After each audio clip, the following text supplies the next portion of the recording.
Where's your mother? Gwen? Gwen! I said! Dad, this is the plane. Mom's not here. Stop looking at me.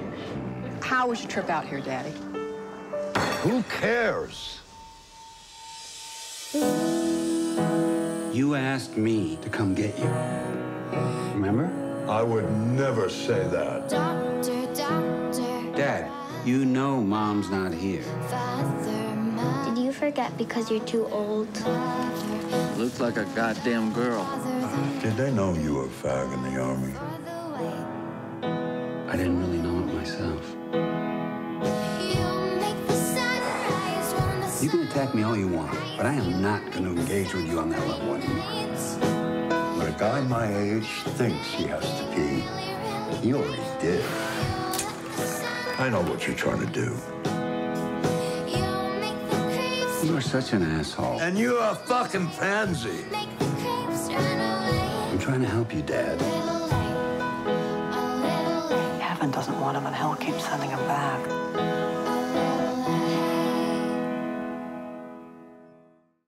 Hello and welcome to this BFI at Home event. My name's Anna Smith. I'm film critic, broadcaster, and I'm host of the Girls on Film podcast. And I'm very pleased to be joined by the writer, director, and star of Falling, Viggo Mortensen, and his co-star, Lance Henriksen. Welcome to you both. Thank you. Thanks for having us. Yeah. Well, massive congratulations on the film. I found it incredibly moving, very authentic. Viggo, in a minute, I want to talk to you about the origins of the story. But first, tell me why you thought of Lance for this role. And then, Lance, I'm going to ask you why you said yes. So, Viggo, you first. Well, now that the movie's done and we've gone through the process, I can't. It just seems silly to even think of anyone else. I can't imagine anyone doing what Lance has done with the role of Willis. When I wrote the script for Falling, I wasn't thinking of Lance or any other actor. You know, sometimes you do write thinking of someone. But as soon as I'd finished it and I started to think about the role, he came to mind right away. And I mean, I haven't seen all the movies he's done. He's done hundreds of movies. But everything I've seen, no matter what kind of movie it was or what the role he was playing, how long or short the role was, he's always credible to me. He's a very honest actor, very committed actor, very skillful actor. And so I thought, even though he hasn't done a role like this, not quite like Willis, I think he'd be great. His presence, his voice, his abilities, his age, everything. And I sent it to him hoping that he would like it. And fortunately he did. Tell me what you thought, Lance, when you saw the script. I felt kind of overwhelmed. I mean, it was as if it was complicated and it wasn't anything I'd ever done before. And I thought, I love his acting. I love Viggo. I mean, over the years, I've watched him do a lot of things. But I thought, if I fail at this one, there's no excuse. Or if I succeed with it, I won't know how at this point, at the beginning, you know. You don't know where the journey's going to take you, you know. But then I realized, wait a minute. We had done a lot of talking about it and everything. And I thought, I'll throw my lot in with him. I felt like this will be an adventure. There's no doubt about it. And it was. It really was. From the get-go, when I met the other actors that were going to be in it and so on, you know, I mean, it was an exciting moment, but also terrifying at the same time. I don't mean terrifying like I'm going to burst into flame, but it was, and it over amping me. I was so excited and frightened all at the same time, you know, so, and that's what happens in the human condition. Anyway, the most important thing is I'm really happy I did.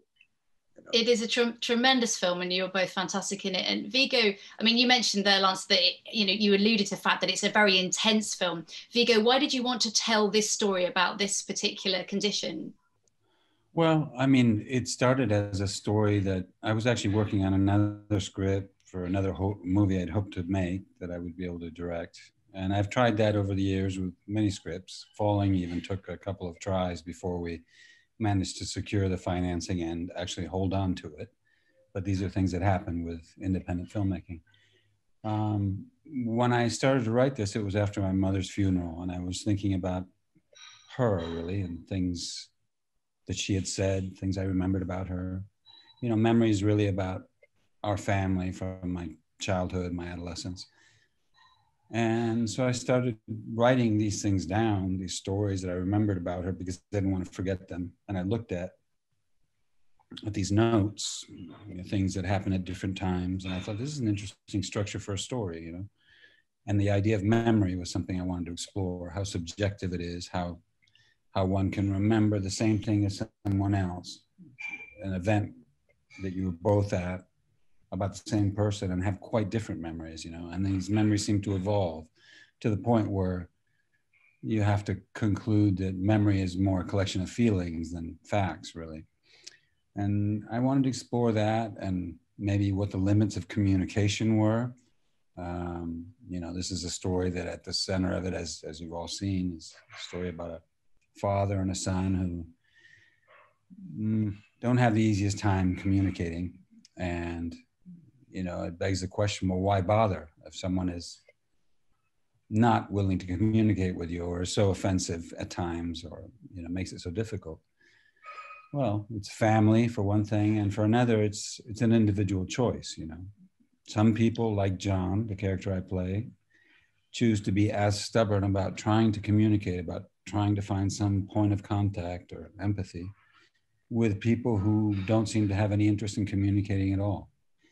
And that's what this story is about, in part, you know, about acceptance, forgiveness, about losing love, maybe finding it again. Those are the things I wanted to explore. Thank you. Lance, tell me, did you do any specific kind of preparation or research for this role? We had about a year and a half, almost 2 years, to get ready for this movie. And the more I got into it, the more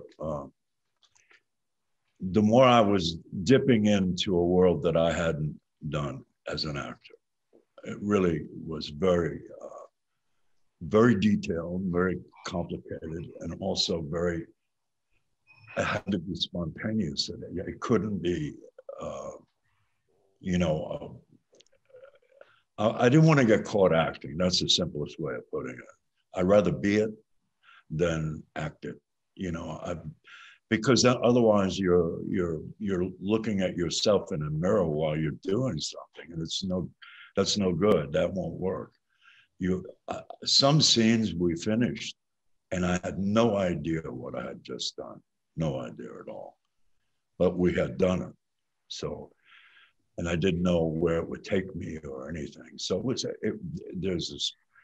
a thing that Viggo set up where we had the chance to do a thing like that.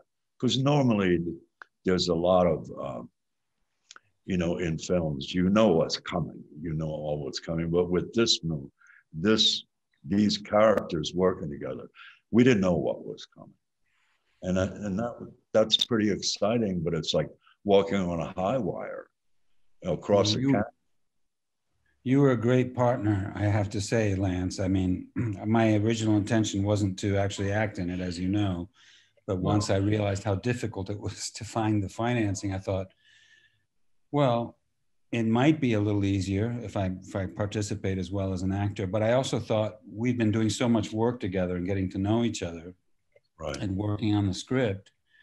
Also with Sverrir, the actor who plays you, you know, younger in the story, I thought, well, maybe it would be a good idea. Maybe it might work, you know. And it was a blessing. It really was. I mean, for me, it was wonderful. I mean, I have to say selfishly, to have the best seat in the house, which is what I had, face to face with Lance, watching you, Lance, constructing this performance from the ground up. It was beautiful. I mean, it was, I kept marveling at how brave you were, how honest you were, how committed you were. And you constantly surprised me. I mean, I found myself sometimes, I have to say, in scenes with Lance, there were moments, even though I was listening to him, you know, in character, there were times where I have to admit, you would have a reaction to something or say a line in a way that I totally unexpected, but perfect, that I would think, oh, that's wonderful. I can't wait to use that in the editing room, you know? So, I mean, it was a great experience just for us to be in these scenes together. Some of them are very complex and demanding emotionally. And we were partners, you know, we had to figure out those problems, overcome those obstacles together. And that was a great experience, I have to say. Yeah, it's hard to believe hearing this, but this is the truth. We're not, yeah, this is the truth. I believe you. Lance, some of the dialogue is very direct and sort of darkly funny. Were there any lines that Viggo wrote that you found particularly interesting or challenging to deliver? Everything that I did, I kind of based off of what I saw in the faces of the people I was working with, like my granddaughter and John's partner. It was like playing a xylophone. You look at one person and it brings out one thing in you, and you turn away, and that influences what I'm gonna feel and say to the other person. So it was always constantly in flow. Everything was in flow, for better or worse. And so, you know, that was the thing that I loved about acting, that I wanted to do acting. I wanted to be an actor. And it just had a life of its own. It really did during the filming. You know, that's interesting. So it was evolving. It seems like this very much was evolving as you were filming, and organically. That's exciting. Yeah. Did you find that particularly exciting, Viggo, to sort of watch it all evolve as you were going? Yeah. Yeah, I mean, you know, we have every once in a while I've heard in Q&As or even from journalists asking how much of it was improvised, which at first surprised me. And I said, well, it wasn't improvised. But then I realized, well, in a way, that's indirectly a compliment to the work that everybody did, because everybody, I mean, there's nobody in the cast that I don't feel was perfect and played their part really well. But there is an energy in a lot of the scenes that it could feel like it was happening in the moment, that it just came out of, you know, an improvisation. It didn't, which the fact that it feels real, I suppose, is a compliment to the cast. And particularly to Lance, because he has a lot of dialogue. He has some very complex things to say, difficult things to say, as you pointed out. Yeah. And there were scenes that were really tough sometimes, and we had to just hang in there. I was always open, because this is what I've learned from the best directors, is if an actor is having trouble with a particular line consistently, or they have a better way of approaching the scene, or maybe I'm the problem as a writer. So let's work on changing that line. But it didn't have to happen that much at all, really. Things kind of flowed, and we worked really hard, prepared really well, and it came out mostly the way it was written. But the behavior, which is why it might feel improvised, because it feels so real or something. The behavior is, you know, that I have to thank Lance and the others for, just things that he would do. As I was saying, I'd be observing even when I was in scenes. I'd be like, wow, that's remarkable. I never would have thought of it that way, but why not? What a great delivery of a line, or what a great emotional reaction, unexpected, you know, to laugh at a moment that's not funny at all, but it somehow seems right, for example, you know. And what was wonderful too is how, and I didn't know this would happen, you know, I did say to the crew the first day, you know, I've learned from the best directors that a good idea can come from anyone at any time. So please don't hesitate. Don't wait till tomorrow to make a suggestion about something we're doing today. It can only get better. You know, anything that I've imagined or prepared can only improve, and same with the actors. And they not only came with suggestions, but they also started to share with me, with Lance, and with others, their own stories, personal stories about their families. And in other words, they were identifying emotionally with what the story we were telling. That was really encouraging, I think, for all of us, you know. You know, there's a universal thing that has happened in the time that we've been doing a Zoom to talk about it. And that is that even different cultures had the same kind of connection to this story. I mean, that was my biggest surprise. And even now in Asia, I mean, it's almost as if it's a universal story, because it's not being, it's being accepted in different countries all over the world now. It's gone to Asia, and now it's like, I think it proved the humanity of the story, that is universal, that people don't talk about very much. It's as if you lock your front door and you live your lives as private lives, and you think it's only you doing this, but it's everybody doing it. Everybody has, to one degree or another, the same issues about the cycle of life. There is a cycle of life, but now they're starting to say, yeah, me too. And that's incredible. I mean, it startles me, because I'm fairly uneducated, you know, in a traditional sense, you know, so. The scene when the two of you finally have a real kind of fight, verbal fight, was very, very powerful. Viggo, how was that, filming that? Well, it was an intense day and a half, really, as it turned out.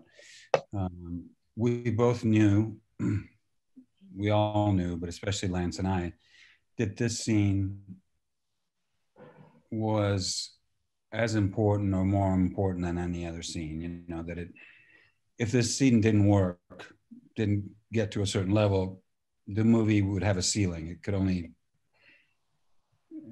get to a certain point, you know, that emotionally the scene needed to be uncomfortable, you know, really, for us. If we had any hopes that it would be uncomfortable, unexpected in some way, difficult to watch and listen to, maybe, for the audience. And actually, when we had a very tight schedule, we only had 5 weeks to do this whole story, which is not much with all those children and limited working hours and winter hours, you know, short days, so forth.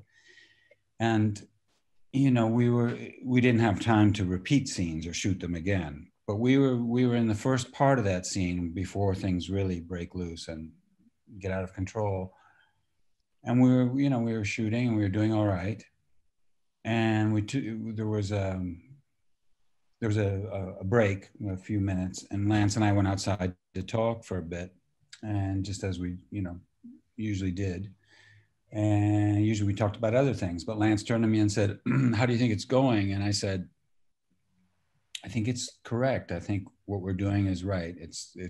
We're meeting the demands of the scene. And he said, yeah. And I said, but that's not enough with this one. It can't just be good. It's gotta be something else. We have to be, you know. So what we made a decision, I said to the first AD, I said, the rest of the day, I'm not gonna act. I'm gonna shoot flashback scenes with the kids and, you know, the younger Willis and so forth.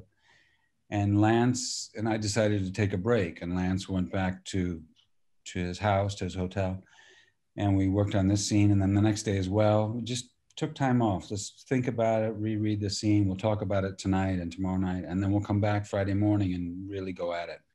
Not knowing exactly what would happen, but we both knew that we expected a lot more from ourselves, I guess, right? And yeah. And well, you can say, Lance, what happened when we came back, you know, if you want. Well,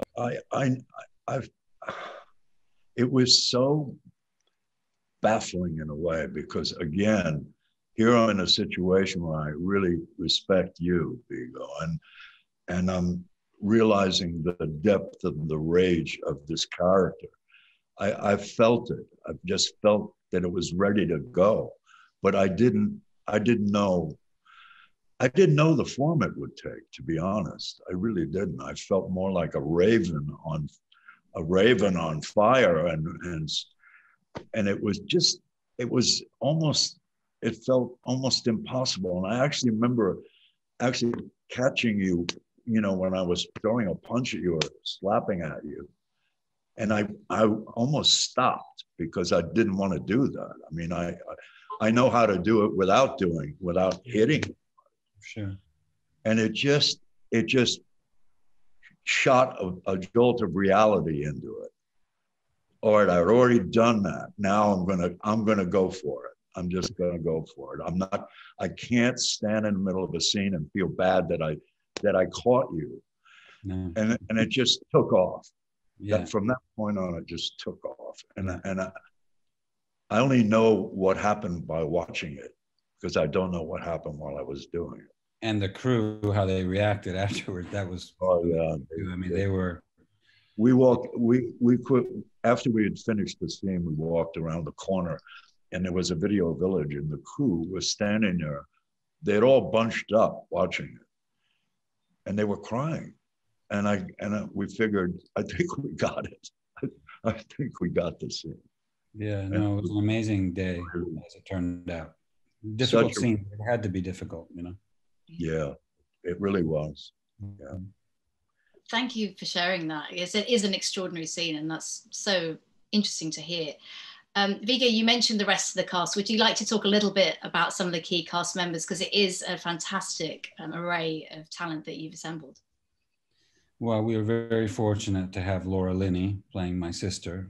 She's a wonderful actress. And I sent her the script, I asked her if she would want to read it. She said, sure. And I said, as a warning, I said, it's not a lead role. It's not a role that's in the whole movie by any means.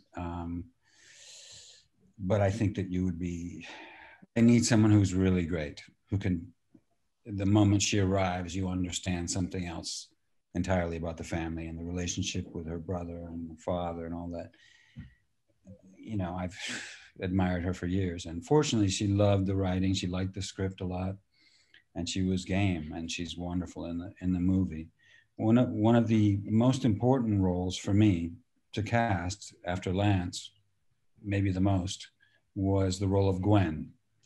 Mm-hmm. The story was, as I said, was inspired by my mother. I started writing thinking about her, and then wrote a fictional family, just using feelings that I had about the things I remember, about my mother and my father.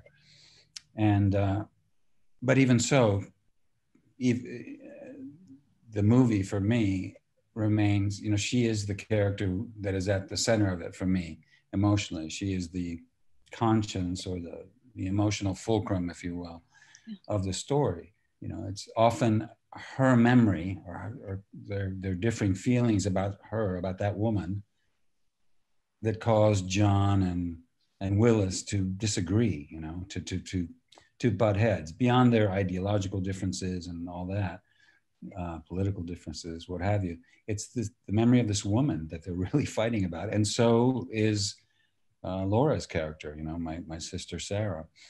So she was crucial. And when I met Hannah Gross, I have to say, I learned later she's someone like Lance, prepares assiduously and really, really puts a lot of thought and puts her heart and soul into every part she plays. I met her where she lives. She lives in New York City, and I had not met her before. I'd seen some of her work and liked it. And I was waiting. I got there a little bit early. It was a coffee shop in New York City. And I looked up, you have this feeling, and I looked up, and there she was walking in. And it was something, it was probably 20 feet. She saw me, I waved, and then she came walking towards the table. Just the way she walked in, she's holding her script, which I could already see was, some dog-eared, she had lots of notes, whatever. But she was just walking, and there's something about her presence, a look on her face, and she sat down and said hello. And that saying, you had me at hello, definitely what happened. As soon as she sat down, I thought, I hope she wants to do this, because she's perfect. I just had this feeling. And then the more we talked, I just knew she was perfect. And she does a wonderful job. another part that's, I mean, they're all important, but Terry Chen, who plays Eric, wonderful actor. And he did, it's like with Laura, you know, he did so much with not that many lines, but his presence, the way he played the scene, and you know, every scene that he was in, he's wonderful. And when I met him, he's in Western Canada, Vancouver. So I traveled there to meet him, and we sat and just talked for about 3 hours about mostly not the story. It was just getting to know each other, and it was you know, I liked doing that, and I really liked him from the start, and we all had a good time. You know, Lance referred to him, you know, Terry, how what it was like to work with him. He was really, really alive, and obviously very important and difficult, complicated to cast. And the movie could go quite wrong if you don't do that right, is casting all the children. In particular, the children playing my character, John, at different ages. Obviously, babies are babies is one thing, but the 4-year-old, the 10-year-old, the 16-year-old, and for Sarah, also 3 girls. And they had to not only physically be credible as an evolution of the same person, but they had to be good actors, you know. And we took a gamble on the youngest of them because we were looking at 7, 8, 9-year-olds who would be small, slight maybe, but be mature enough to be able to handle the role, the dialogue, the things they had to do, shooting a gun, jumping in cold water, the duck. Oh, the story of the duck alone is, you know, tricky for a young actor. And, you know, I met all these kids and they were all really good. So lots of them. But then in walked Grady McKenzie, 4 years old, much smaller. And he walked in and it was like the clouds parted and the sun shone, you know, and he said, hello. And I said, hello, hi, do you want to play a little? And he goes, yeah. And I said, okay. And so we did. And he read, and he also took direction and changed it around. And I said, can you swim? He goes, yep. I said, do you like to swim? I don't mind. Have you ever swum in cold water? He says, yes. I said, does it bother you? And he says, no, I'm an ice hockey player. And I said, okay. And anyway, so then he left the room and I turned to the casting director and I said, he's obviously the one. And she said, he's 4. And I said, I know, but he's so good. He's so extraordinary. Yes, but he could get bored and, you know, the things he has to do in this story. I said, well, let me talk to his mother. So I went out and I talked to his mother. You know, I asked Grady if I could speak to his mother alone for a moment. He goes, sure. And so I went and talked to his mom and I asked similar questions. Does he can swim all right? Oh yeah, he's a good swimmer. Has he ever swum in very cold water? Yeah, you know, in the fall, you know, in the autumn. I said, uh-huh. And it doesn't bother him. And she said the same thing. She goes, he plays ice hockey. You know, he's not worried about that. Okay. He would have to shoot a gun. It would be with blanks. And I said, no problem. He'd probably love it. I said, okay. And, you know, dead dog, not a problem. She was so easygoing. So I went back to the casting director. I said, let's do it with the greatest. She goes, he is 4, you know, and limited working hours and attention span. I said, I just believe in him. He's going to be great. So, I mean, in the end, you're trusting your instinct, but you see a lot of people, you think about it. And he was fantastic, Grady. And they all were. I mean, each of the kids that we met and cast and the young, you know, the adolescents, they were all so good. I mean, we were very fortunate in that regard. I was so happy and so proud of all of them when we finished the movie. I looked at all, I said, there's not a performance in here that I don't believe. And that's the most you can ever hope for. Sverrir Gunnarsson, that I referred to earlier, who plays Lance, the younger version of Willis, was someone that I saw a movie on someone's recommendation, said that you should see this actor. You know, I know you're looking for someone around that age, and there's something about him. He's not exactly like you, but there's something that he gives off. He has a presence, or he looks like you could be related. I said, oh, that's interesting. And I went to see him in the Borg McEnroe movie, and he was so good in it that my only thought was, well, he has to sound like Lance. He has to sound American. So when I called him, I could hear he had a very strong accent, you know, Scandinavian accent. So I talked to him about that. He goes, yes, I know. That's going to be the biggest challenge. I said, yeah. And just making small talk. I said, well, and complimenting him, I said, you know, that you were amazing as Bjorn Borg. I really remember him from when I was younger. And you walk like him, you talk in English and Swedish like him, you play tennis like him. It's amazing. Did you play professionally, or were you like you're a competitive tennis player? He said, no, I didn't know how to play tennis before that movie. And then I thought, well, if he can do that, you know, he was incredible. He has, and it's difficult to step into Lance's shoes, to be him, a younger version, because Lance has a lot of power. His presence is very strong. But what they both have, Sverrir and Lance, is if they're looking at you, like Lance is right now, if they're not smiling and they're just looking right at you, it's like you're looking into the face of a wolf. You know, it's kind of intimidating. And then they smile or they start talking and you're like, oh, okay. You know, but Sverrir has that power, fortunately, and he really did a great job as well. Viggo brought him to my house and I met him and then we started doing almost like a repeat exercise. We started giving phrases to each other and he latched onto it right away. I mean, he's got an ear. He's got an ear for language, you know, for sounds. Yeah. And it was a lot of fun. I mean, it really was. I would say to him, what do you mean? You know, like, and he would repeat it. Or, exactly. Yeah, you know, and it was perfect. It all fell into line. I mean, at the same kind of anger in a way. I mean, when at the birthday party, when she said, why are you smoking in here? Don't smoke in here, you know, and you see the click happen where he went, I don't want to use the words he used because God knows where this is going to go, this conversation. But he snapped it exactly the way I would have, because it was an automatic response to, you cannot tell me what to do, you know. Yeah. No, he was great. It was great to see the fusion you guys made. Even from your first encounter, I could already see you picking up each other's mannerisms, and that's what had to happen for it to be believable that you are a composite, you're one person, you know, over a period of time. Before we wrap up, I wanted to ask you both, what do you hope this film will give people, and what feeling do you hope they'll take away with them? Lance, do you want to go first?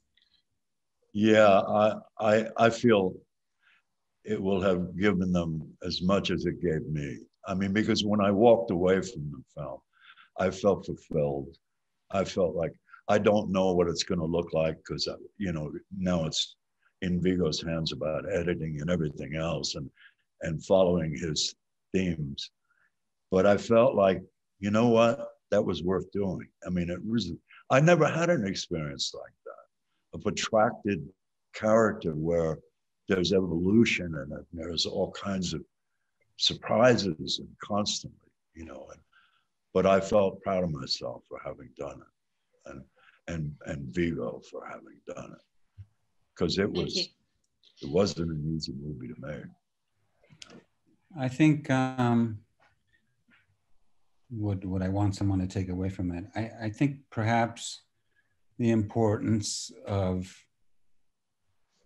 open and honest communication,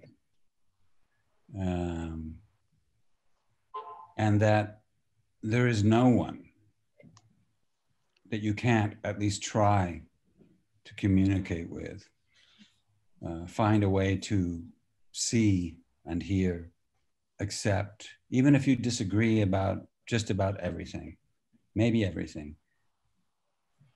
We're all human beings, you know, and you can be as stubborn about communicating with someone as they are about not communicating with you. There's no guarantee that you'll have some, you know, beautiful moment of empathy, but something is bound to happen, you know, just by, even if it's just in you, in the attempt. That's what's, I think, you know, what's missing today a little bit, or a lot really, from the world. I mean, we have the COVID pandemic, viruses, you know, they lay dormant, they never go away. And suddenly every 100 years or so, they explode and it becomes the pandemic that we have now. But there's also a pandemic of bad communication right now that is also contagious. You know, the polarization, the social political conflicts, the lack of communication of any kind, not just bad communication in the United States, is something that we see to one degree or another in most countries right now. It seems like another pandemic, really, to me. And so I guess it's that, just the idea that we can and should try to at least listen to each other, you know, try to communicate. Thank you both so much for your time today, and congratulations again on Falling. It really is a tremendous piece of work, and it's been a pleasure to have you both with us. Thank you. Thank you. No, thank you. Thank you very much. Falling is out now and available to watch in cinemas across the UK, and it's also available to rent on BFI Player. If you enjoyed this event, please consider donating to the BFI. They're a charity and their venues were closed during this most recent lockdown, so your support really helps them keep going. Thanks for watching and good night.